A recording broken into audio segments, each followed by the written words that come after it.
크립토 시장을 면밀하게 들여다보는 시간. 안녕하세요. 오늘의 코인 진행의 권지영입니다. 어느덧 3월의 마지막 날입니다. 이번 3월 한 달을 돌이켜보면 우리 코인 투자자분들에게 참 쉽지 않은 달이지 않았을까라는 생각이 드는데요. 특히나 이번 주말에 또 시장이 급격하게 위축된 만큼 시장에 영향을 준 요소들은 어떤 게 있는지 오늘의 코인에서 잘 살펴봐야 될 것 같습니다. 그럼 우선 지난번에 마감된 뉴욕 증시 상황부터 살펴보도록 하겠습니다. 뉴욕 증시 3대 지수는 3거래일 연속으로 하락한 채로 한 주를 마무리했습니다. 다우 지수는 1.69% 하락했고요. S&P 500 지수도 1.97%, 그리고 나스닥 지수는 2.7% 하락하면서 3대 지수가 굉장히 큰 폭으로 하락했구나라는 걸 다시 한번 확인할 수 있었습니다. 자, 이날 발표된 미국의 2월 PCE 가격 지수가 예상치보다 높게 나왔고 소비자 심리 지수는 2년 4개월 만에 가장 낮은 수준으로 발표가 됐습니다. 상호관세 부과를 앞두고 경계감이 계속해서 증시를 짓누르는 상황에서 이런 경제 지표들까지도 스태그플레이션에 대한 우려감을 키운 모습이죠. 이번 주 변동성이 정말 극심한 한 주가 될 것이다 라는 예상들도 나오고 있기 때문에 뉴욕 증시의 흐름 계속해서 지켜봐야 될 것 같습니다.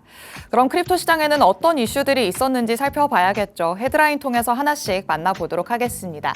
첫 번째 내용입니다.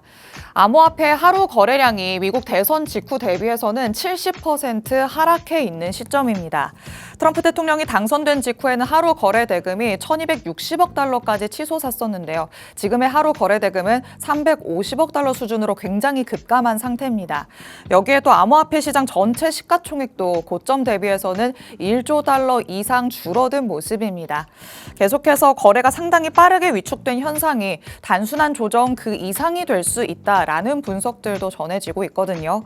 트럼프 행정부가 암호화폐 관련 긍정적인 정책들을 과연 많이 내놓을지, 또 그게 상승의 직접적인 트리거가 될 수 있을지도 계속해서 관찰해 봐야 될 것 같습니다. 자, 두 번째 이슈도 만나보도록 하겠습니다. 마이크로 스트래티지의 CEO인 마이크 세일러가 비트코인을 추가 매수할 것을 암시해 놓은 상태입니다. 자, 세일러가 자신의 X에 스트래티지가 비트코인을 보유할 때마다 오렌지색으로 표시가 되어 있는 비트코인 보유 추적기를 공유를 했습니다. 더 많은 오렌지가 필요하다라는 말까지 덧붙여서 공유를 했기 때문에 더 앞으로 추가적으로 매수를 하려는 거 아닌가라는 생각이 드는 시점인데요. 또 여태까지 보유 발표를 월요일에 했었던 만큼 이번에도 공식적인 발표가 나올 수 있을지 같이 한번 확인해 보는 것도 좋을 것 같습니다. 자, 마지막 이슈 살펴보시죠.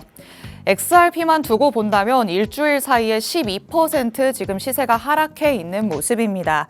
그런데 여기에 또 여러 온체인 데이터들을 본다면 지금 하락 압력이 굉장히 뚜렷하게 나타나고 있는 시점입니다. 추가 하락에 대한 우려까지 커지고 있는 상황인데요.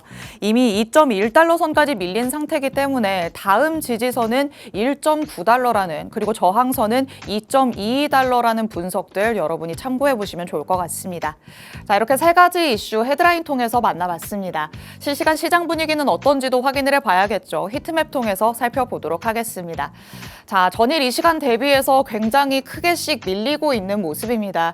비트코인 같은 경우에는 1.28% 내리면서 현재는 82,000달러 선에 가깝게 내림세를 보여주고 있죠. 지난 방송까지만 해도 85,000달러, 86,000달러 얘기를 해드리고 있었는데 주말 사이에 굉장히 많이 빠진 모습 확인할 수 있습니다. 이더리움도 1.7% 내리고 있죠. 2,000달러 선을 급격하게 붕괴시키고 내려가서 현재는 1,800달러 수준으로 움직임 보여주고 있습니다. XRP 같은 경우에도 1.54% 하락하면서 2.11달러 선의 움직임 보여주고 있는데요. 앞서 말씀드렸던 것처럼 다음 지지선이 1.9달러라고 여겨지는 만큼 향후 추이까지도 살펴보시면 좋을 것 같습니다. 그리고 에이다코인 지금 3% 가까이 빠지고 있습니다. 긍정적인 신호들이 많이 나온다라고 지난 방송에서 이슈를 통해서 말씀드렸었지만 다시 한번 하방 압력이 가해지고 있다는 점도 체크하시면 좋을 것 같습니다. 자, 이렇게 전반적인 분위기 살펴봤습니다. 사실 3월 중간중간에는 조금 오르나라는 희망적인 모습들이 나타나기는 했었지만 한 달 전 대비해서 볼 때는 시세가 조금 밀려 있는 상태입니다. 이제 4월 새로운 한 달을 맞는 만큼 조금 새로운 분위기가 나타나면 좋겠다라는 생각이 드시죠? 전문가님 모시고서 더 자세한 얘기 나눠보도록 하겠습니다. 그럼 저는 전문가님과 다시 돌아오도록 하겠습니다. 오늘의 코인 가자!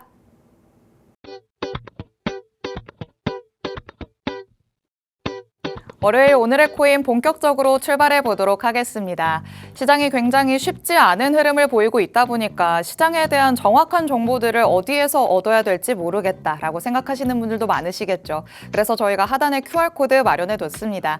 이 QR코드 스캔해서 안으로 들어오시면요. 저희 방송 끝나고 나서도 시장이 어떻게 달라지고 있는지 정확한 흐름들 파악하실 수 있습니다. 자세한 정보들 얻어가시기 위해서 하단에 QR코드 적극적으로 활용해 주시기 바랍니다.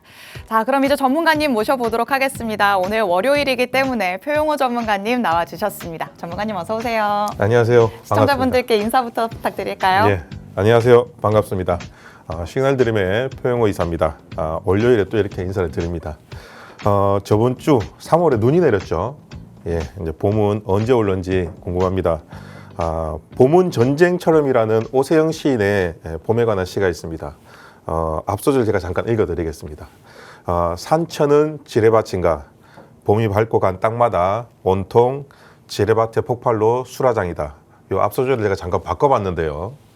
투자에 관해서로 바꿔봤습니다. 자, 투자의 시장은 지뢰밭인가 트럼프가 밟고 간 땅마다 온통 관세 폭발로 수라장이다. 이렇게 투자 시장을 빗대어 시를 바꿔봤습니다. 좋습니다. 네. 굉장히 오프닝 멘트부터 귀에 쏙쏙 들어오는데요. 지금 우리 투자자분들 입장에서는 진짜 온통 지뢰밭인 이런 구간들을 지나가고 있는 게 아닌가라는 생각이 들어요. 맞습니다. 이번 주말에도 또 시세가 조금 밀리는 모습들이 나타났기 때문에 걱정이 많아지셨을 것 같은데 이럴 때일수록 조금 넓은 시야로 바라볼 수 있어야겠죠. 맞습니다. 우리가 또 월요일이니까 경제 지표들 하나씩 살펴봐야 될 것 같은데 네. 이번 주에는 그럼 어떤 경제 지표들이 자리 잡고 있을까요? 코인 시장과 주식 시장이 요즘 정말 꽁꽁 얼어붙어 있죠. 맞아요. 예, 오늘 저 아나운서님 옷도 굉장히 화사하지만은 일부러 화사하게라도 입어봤습니다. 예, 눈의 여신처럼 그렇습니다. 예. 자, 무엇보다 시장의 시황의 해석이 굉장히 많이 중요한 시기입니다. 예, 이걸 모르고 지금 계속적으로 투자를 하고 있고 시장은 계속적으로 또 하락을 하고 있는 와중에 네. 더 사야 되냐 어떻게 해야 되냐 이런 궁금해하시는 분들이 굉장히 많으신 것 같더라고요. 그쵸. 그래서 이번 주도 상당히 중요한 지표들이 많습니다. 오늘 파월에 대한 또 연설이 또 있죠. 네. 예, 그 부분 또 지표가 이번에 어떻게 또 나오는지 시장에 또 어떻게 영향을 주는지 네. 예, 제가 또 한번 설명해 드리겠습니다. 좋습니다. 어떨 때는 나무 하나하나 꼼꼼하게 따져보는 것도 좋지만 조금 멀리서 숲이 어떤 모양을 이루고 있는가를 살펴보는 것도 굉장히 중요한 일이겠죠. 월요일은 한 주를 시작하는 날인 만큼 전문가님과 함께 이번 주에 발표될 수 있는 경제 지표들은 어떤 게 있는지 이게 뭘 의미하는지 시장에는 어떤 영향을 줄 수 있는지까지 꼼꼼하게 살펴보도록 하겠습니다. 자, 그럼 이제 하나씩 문을 열어볼까요? 어떤 것부터 살펴보면 좋을까요? 저번 주에 제가 제조업 관리자 지수에 대해서 말씀을 드렸죠. 네. 자, 이번 주에도 똑같은 발표가 있는데요. 이번 주에는 ISM 제조업 구매 관리자 지수가 발표가 있습니다. 지난번이랑 뭐가 다른 건가요, 그러면? 자, 제조업 같은 경우에는 기업의 구매 관리자 지수라 그랬죠. 네. 자, ISM 같은 경우는 미국의 공급관리협회에서 예, 발표하는 지표입니다. 네. 예, 제조업 경기에서 가장 빠르게 보여주는 선행 지표예요. 가장 빠르다. 그러면 네. 확실히 이걸 가지고 앞으로의 흐름을 조금 더 예측을 해볼 수가 있겠네요. 그렇죠. 제조업 PMI보다 ISM 제조업 구매 지수가 조금 더 중요한 시장이라고 보시면 됩니다. 네. 예, 자, 제조업 구매자 관리 지수와 ISM 제조업 구매자 둘 다 공통점은 제조업 경기 확장에 대한 부분과 네. 위축 판단에 대한 선행 지수라고 보시면 됩니다. 네. 예, 차이점의 요약을 잠깐 말씀드리자 그러면 ISM 제조업 PMI와 제조업 PMI 이름이 좀 다르죠, 그죠? 그렇죠. 예, 이름만 다르고 그리고 발표 기간이 다릅니다. 자, ISM과 S&P 글로벌이라고 들어보셨죠? 네, 들어봤습니다. S&P 지수가 있죠, 그죠? 네. 예, 그 지수에서 제조업 PMI에 대한 부분을 발표하는 기간이고요. 조사 대상이 조금 다릅니다. 대기업, ISM은 대기업 위주입니다. 네. 자, 미국은 대기업 비중이 50%가 넘습니다. 진짜요? 예, 근데 다 굵직굵직한 대기업이군요. 맞습니다. 우리나라는 몇 프로일까요?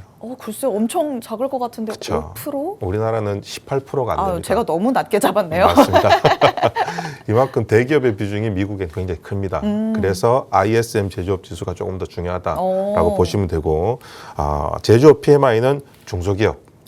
예, 중소기업 비중이 나머지 반이겠죠. 네. 예, 그렇기 때문에 이렇게 이제 조사 대상이 다른 부분이고요.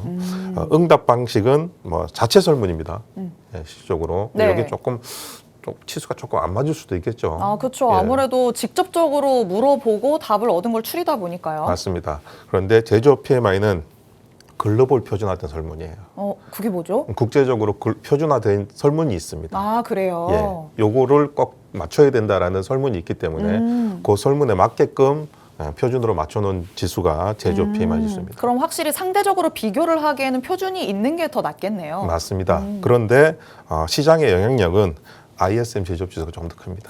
왜 그러죠? 왜냐하면 대기업이기 때문에.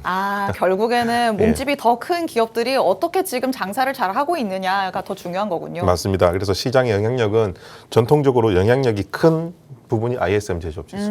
그리고 최근에 비중은 커지고 있습니다. 네. 제조업 PMI가 자, 이 부분은 이제 ISM보다 조금 더 민감한, 덜 민감한 부분이 있습니다. 이름이 비슷하지만은 앞에 ISM이 들어가냐 안 들어가냐 그 차이입니다. 저도 보면서 되게 궁금했거든요. 물론 예. 미국이 제조업이 중요하다라고는 하지만 맞습니다. 뭐가 이렇게 세분화돼가지고 종류가 많은지 그렇죠. 뭘 더 봐야 되는지 모르겠다 하는 사람들 많을 것 같아요. 맞습니다. 그래서 역사적인 부분은 ISM 제조업 지수가 조금 더 굉장히 오래됐고 네. 제조업 PMI 같은 경우에는 얼마 안 됐어요. 2007년 그래요? 발표가 됐었습니다. 예, 이 부분이고 그리고 실무에서는 둘 다 매월 발표되죠. 네. 매월 발표가 되는데 실제로 시장에서는 아까 말씀드린 것처럼 ISM 제조업 지수가 조금 더 중요합니다. 네. 예, 부분이고 자, 그 이유는 아까도 말씀드린 것처럼 역사가 오래됐고 대기업 중심입니다. 이 부분을 기억을 하셔야 되죠. 네. 대기업이 상당히 중요합니다. 50%가 넘기 때문에. 맞습니다. 그리고 나서 정리를 하자 그러면 제조업 구매자 지수는 총칭이고요. ISM 제조업 PMI는 S&P 글로벌 PMI 그 안에서 서로 다른 버전이 조금 다르다고 보시면 됩니다. 예, 금융시장에서는 보통 ISM 제조업 PMI라고 부르는데요. 네. 가장 주목할 지표 제조업보다는 네. ISM을 조금 더 주목을 하셔야 된다. 예, 그리고 이 부분 같은 경우는 약간 차이가 날 수도 있어요. 그래요? 두 지수가 그 부분 차이가 난다 그러면 조사 대상이라든가 역시 기업 규모 그리고 경기 반영에 대한 부분을 다시 재조사를 합니다. 그래서 다시 발표하는 경우가 있어요. 진짜요? 예. 그럼 확실히 두 개 다 매월 발표되기 때문에 두 개를 참고를 해야 되기는 하지만 맞습니다. 그렇게 지표가 서로 다른 양상을 보인다. 어디는 확장을 나타내고 어디는 위축을 나타낸다. 예. 이럴 때 조금 다시 조사를 할 수 있다는 말씀이시죠? 맞습니다. 그러면 조금 더 ISM을 조금 더 일단 소비자 입장에서는 그러면 일단 ISM부터 그렇죠. 따져보고 판단하자. 맞습니다. 그렇게 보시면 될 것 같습니다. 좋습니다. 예. 구매 관리자 지수를 어떻게 봐야 되나 궁금해하셨던 분들 많으실 것 같은데 예, 일단 두 가지 다 중요할 것 같지만 예. 둘 중에 그래도 무게감을 주자면 ISM이 조금 더 있다라는 거 참고를 해보시면 좋을 것 같고요. 맞습니다. 그 다음에는 그럼 어떤 거 자, 살펴볼까요? 목요일입니다. 이번에 같은 경우는 목요일에 조금 집중적으로 많이 몰려 있어요. 근데 보통 중요한 것들이 목요일에 많이 나오는 것 같아요. 맞습니다. 목요일 같은 경우에는 연속 실업 수당 청구 건수가 중요하죠. 그리고 신규 실업 수당 청구 청구 건수가 건수. 있죠. 네네. 발음이 어렵습니다. 그리고 바로 연달아서 서비스 구매 관리자 지수가 있죠. 그리고 또 ISM 비제조업 구매자 지수가 있습니다. ISM이 또 붙었네요. 맞습니다. 이 같은 경우에는 자, 미국 주간 실업 수당 청구 건수 있죠. 네. 그리고 연속 실업 수당 청구 건수가 있는데 아시다시피 노동 시장이죠. 네. 얼만큼 사람들이 직업을 찾았냐 못 찾았냐에 대한 부분. 그렇죠. 직업을 많이 찾으면 아무래도 경기 활성화가 많이 돼서 맞아요. 좋다는 부분이고요. 조금 낮게 나온다 그러면 안 좋다는 거죠. 그렇죠? 자, 요 같은 경우는 연속 실업 수당 청구 건수부터 좀 말씀드리자 그러면 네. 자, 2주 이상 실업 수당에 대한 부분 계속 신청을 해야 되는 게 우리도 실업 수당이 있죠. 그죠? 그렇죠. 이런 부분이 있는데 신청하는 사람의 수를 측정을 하는 겁니다. 이건 사실 그러면은 실직이 돼서 지금 쉬고 있는 사람들이 더 많아졌다라는 걸로 해석을 하는 거잖아요. 맞습니다. 실직을 하면 미국 같은 경우에는 아시다시피 굉장히 좀 어렵지 않습니까? 네. 이 부분을 실업 청구 건수를 신청을 해서 장기 실업에 대한 추이를 보는 겁니다. 장기 실업이 많다는 것은 그만큼 경기가 어렵다는 뜻이겠죠. 네. 이제 청구 건수가 감소를 한다 그러면 말씀드린 것처럼 경제 회복의 신호가 나오는 거고 감소가 된다 그러면 경기 성장 둔화 네. 이 부분이 나오는 건데 예측 같은 경우에는 연속 실업 수당 청구 건수 같은 게 예측을 실적으로 잘 안 합니다. 그래요? 못하죠. 왜 그럴까요? 잘 안 되기 때문에 잘 안 맞기 때문에 그래요? 지표가 딱 나와야지 딱 어느 정도 알 수가 있습니다.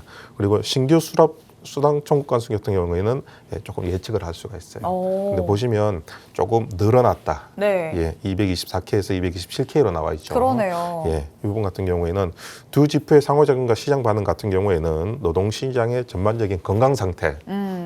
아무래도 그렇겠죠. 뭐 그렇죠. 쉬고 있느냐, 또 그리고 이번에 새롭게 쉬게 됐느냐, 계속 쉬고 있느냐 이런 걸 따져볼 수 있으니까요. 맞습니다. 그러니까 예를 들어서 신규 실업 수당 청구 건수 같은 경우에는 안정적인 수준을 유지하지만 연속 실업 수당 청구 건수가 증가를 한다. 네. 이는 실업자들이 재취업에 어려움을 겪고 있다. 그렇죠. 이렇게 판단을 계속 하시면 쉬고 됩니다. 있다는 얘기가 되는 거니까요. 맞습니다. 그런 부분을 나타내는 부분인데, 자, 이런 상황은 소비 지출 감소로 이어져서 경제 성장에 부정적 영향을 미칠 수가 있어요. 그렇죠. 아무래도 내가 지금 직업이 없는 상태에서 쉬고 있는데 어디 가서 돈을 쓰기가 좀 그렇잖아요. 그렇죠. 집에서 놀고 있으면 엄마가 많이 뭐라 하죠, 그죠? 그렇죠. 예. 집 밖에도 나가기 좀 그렇고요. 그렇죠. 근데 일하러 가려고 그러는데 직업이 없어요. 일할 자리가 없다 그러면 힘들어지겠죠, 그죠? 맞습니다. 반면 두 지표가 모두 감소를 한다 그러면 이 노동시장이 건강해지고 있다는 뜻입니다. 가장 베스트 시나리오겠네요. 그렇죠. 근데 또 이렇게 되면 어떻게 되겠죠? 금리는 올라갈 수밖에 없나요?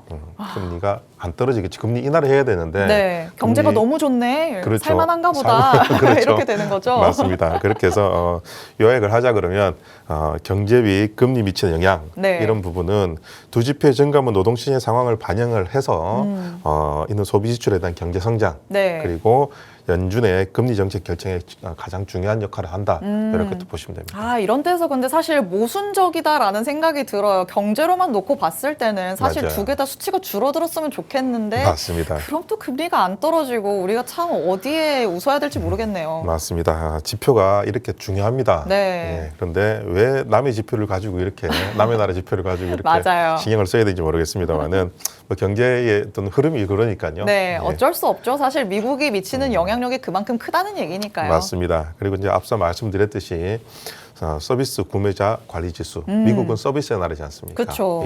굉장히 또 중요한 겁니다. 서비스 PMI 같은 경우는 S&P 글로벌 약 한 400개 미국 서비스 대기업을 네. 대상으로 설문조사를 한 지표인데요. 이 지표는 매출, 고용, 재고 이런 부분들을 다양한 변수로죠. 네. 추적해서 0에서 100까지 범위를 나타냅니다. 오. 저번에 제가 어떤 지표에 대해서 50 이상이고 50 미만이다라는 기준이 있다 그랬죠. 네, 자, 그게 다 제조업 그 얘기할 때 얘기했던 거 아닌가요? 맞습니다. 근데 모든 미국의 지표는 50을 기준으로 삼습니다. 오. 이상이냐 이하냐 네. 딱 중간치죠, 그죠? 평균치를 내서인데 자, 지수 상승은 서비스 부분이 활발해지고 있다. 당연히 경기가 좋다는 뜻이겠죠. 지수 하락은 또 당연히 안 좋다. 네. 이것만 보시면 됩니다. 높으면 좋다, 낮으면 안 좋다. 그렇죠. 전월 대비해서 또 줄어들었느냐, 뭐 높아졌느냐 이걸 보면 되는 거겠죠. 맞습니다. 그거에 대한 부분도 지수 상승에 대한 부분과 하락에 대한 부분도 있겠죠.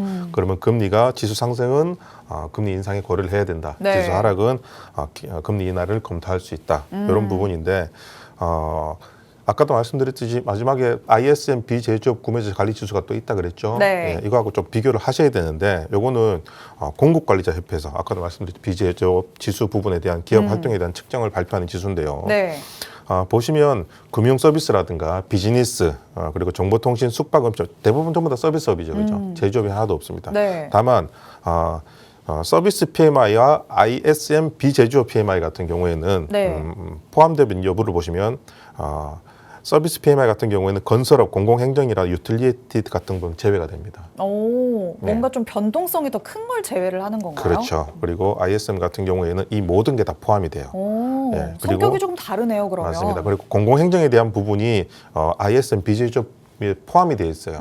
최근 들어서 미국이 뭐 디폴트가 된다는 얘기가 있죠. 맞아요. 3개월에 디폴트가 된다는 부분이 있는데 네. 그렇게 된다면 최근에는 ISM 비제조업 지수를 보시는 게 더 정확합니다. 그런 것들까지 다 포함을 하고 있으면서 나타내는 지표이기 때문에 조금 맞습니다. 더 세세하게 들여다볼 수 있는 시점이군요. 맞습니다. 지금은 ISM 비제조업을 보는 게 가장 정확한 시장을 바라보는 눈이라고 보시면 됩니다.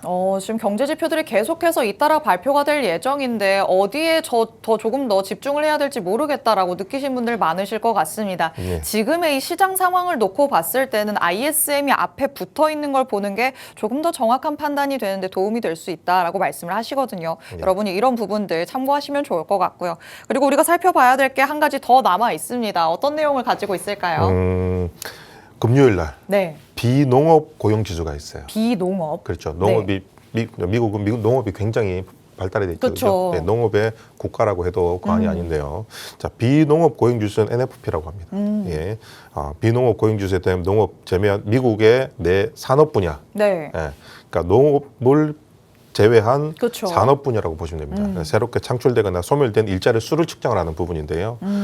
포함된 산업은 건설업, 제조업, 서비스업이라고 보시면 되고 제외된다. 아까 비농업이라고 그랬죠. 네. 예, 농업에 대한 부분은 전부 다 제외가 되는 지표라고 보시면 됩니다. 그럼 우리가 앞서 만나봤었던 제조업 관리 지수, 뭐 서비스업 관리 지수 이런 것들까지도 어쩌면 다 포함을 하고 있는 개념이라고 볼 수 있겠네요. 맞습니다. 이 부분은 경제에 미치는 영향이 좀 있는데요. 고용 증가에 대한 부분은 더 많은 근로자가 필요하다는 의미예요. 예, 그래서 경제 성장에 대한 부분이 더 좋다라는 부분이고, 네. 자, 고용 감소는 아까 뭐라 그랬죠? 낮아지면 안 좋다. 그렇죠. 예, 우리 쉽게 생각하시면 됩니다. 증가는 좋다, 낮으면 안 좋다. 네. 예, 그렇게 보시면 될 것 같고요. 자, 대망의 파월 의장, 금요일 새벽이면 토요일 새벽이죠, 그죠? 네. 예, 넘어가는 토요일 새벽인데 파월 의장이 이번에 이제 연설회 중에서 언급할 가능성이 있는 내용들이 몇 가지 좀 중요하죠, 그죠? 자, 경제 성장에 대한 노동신경 평가에 대한 부분을 얘기를 할 겁니다. 네. 최근 GDP에 대한 부분이라든가 둔화에 대한 부분이 나왔죠. 그쵸. 자, 실업률에 대한 부분도 소폭 상승을 하고 있기 때문에 금리를 언제 내리겠다라는 부분 분명히 또 얘기가 나올 겁니다. 그죠? 그리고 인플레이션 전망, 통화 정책에 대한 방향이 또 얘기가 나올 건데요. 네. 자, 인플레이션 목표치가 2%에 근접을 하고 있다고 저번에 말씀드렸죠. 계속 왔다 갔다 하고 있는데, 네. 자, 현재 통화 정책의 효과를 발휘할 수 있는 부분을 강조를 할 수 있다라고 말씀을 드리고 싶어요. 예, 그리고 참 금리 인하죠. 제일 중요한 부분입니다. 그렇죠. 자, 현재 경제 지표를 종합적으로 고려를 할 때는 즉각적으로 그 금리 인하를 하기는 어려울 것 같습니다. 생각보다 괜찮다라는 얘기들이 나오고 있는 걸까요? 그러니까요. 경제 상황이 지속적으로 모니터링을 하고 있는 부분이긴 한데요. 자, 필요시 적절한 조치를 분명히 취할 것이다라고 얘기를 할 거예요. 네. 근데 그게 언제냐가 문제죠, 그렇죠? 그쵸. 예, 이게 이번 달이냐 다음 달이냐 그런데 자, 이는 시장의 연준이 경제 상황에 따라 신중히 대응할 것이라고 뭐 이렇게 신뢰를 또 주려고 할 건데, 네. 근데 아시다시피 파월이 트럼프하고 사이가 조금 안 그렇죠. 좋죠. 그죠? 가깝지만은 않죠. 맞습니다. 또 어떤 발언을 할지 시장은 또 주목을 해야 됩니다. 그에 따라서 시장은 소위 말해 좀 출렁거리겠죠. 네. 예. 아무래도 그럴 수밖에 없을 것 같습니다. 예. 자, 이번 주에 굉장히 발표될 지표들이 많다라는 거를 확인을 해보고 있는데요. 그렇다면 이런 것들을 다 종합적으로 고려했을 때 지금 우리가 가장 중점적으로 봐야 될 거는 파월 의장의 연설 부분인 건가요? 맞습니다. 금리 인하가 진행이 된다라고 얘기를 한다 그러면 네. 예, 코인 시장이라든가 투자 시장은 부정적인 보다는 아무래도 부정보다는 조금 올라갈 수 있겠죠. 그렇죠. 긍정적인 영향이 주겠다라는 네. 게 높다고 판단이 되는데요. 자, 단순하게 보자면 금리 인하는 유동성이 증가가 되겠죠. 그렇죠. 예, 그리고 나서 금리가 낮아지고 대출이 쉬워지면 돈을 빌리겠죠, 그렇죠? 그쵸. 예, 대출 얼마나 땡겨 드릴까? 이런 얘기겠죠. 네. 예, 자금 조달 비용이 줄어서 시장에 많은 돈이 풀릴 겁니다. 자, 금리 인하가 되면 또 한 가지 올라갈 수 있는 주식은 또 뭐라 그랬죠? 제가 예전에 한번 말씀드렸었는데. 아, 그랬나요? 제가 예. 월요일이라 머리가 잘 안 그러니까요. 굴러가네요. 바이오주들이 가장 먼저 올라갑니다. 맞아요. 예. 이 유동성은 기업 투자 소비 확대에 대해서 자산시장에 대한 투자를 활성화시키는데요.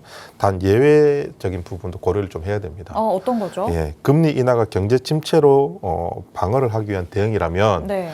오히려 시장은 경제가 안 좋다라는 신호를 또 보낼 수가 있습니다. 그래서 네. 단기적으로 하락의 반응을 보일 수가 있습니다. 예, 그래서 단기적으로는 상승할 수 있지만은 바로 하락을 할 수 있다. 또 이 부분은 참고를 하셔야 될 것 같습니다. 네, 좋습니다. 경제 전반에 대해서 대표님께서 의견을 제시를 해주셨으니까 여러분이 꼭 참고하시면서 전략을 세워보시면 좋을 것 같습니다. 오늘 저희가 준비한 내용은 여기까지입니다. 본 방송에서 제공해드리는 정보는 투자 판단에 대한 조언일 뿐입니다. 해당 자산의 가치 또는 상승 하락을 보장하진 않는다는 점 유의해 주시기 바랍니다. 저희는 내일 다시 찾아오도록 하겠습니다. 시청해주신 여러분 고맙습니다.